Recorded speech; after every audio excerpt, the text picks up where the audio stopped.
لا يصلي وسلم دائما أبدا على حبيبك خير الخلق كلهم. Ruuxul Adab TV xam ak xamle jàng ak jàngale yeewu yeete Ruuxul Adab TV mooy dundal xol yi.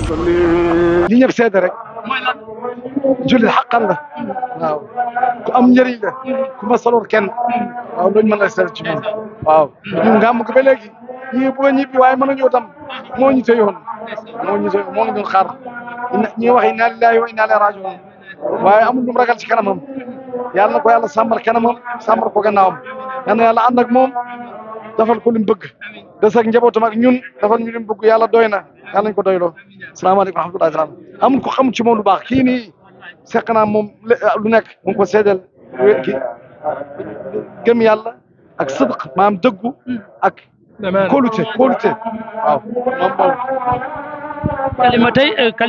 كلمتين فقط للمرحوم. والله هذا سيدنا اشتركت مع معاملات واعرف فيها الصدق والامانه والتواضع وهذه اخلاق جيده.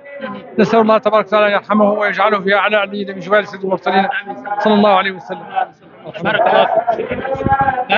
شيخ منصور بارك الله فيك. انا هو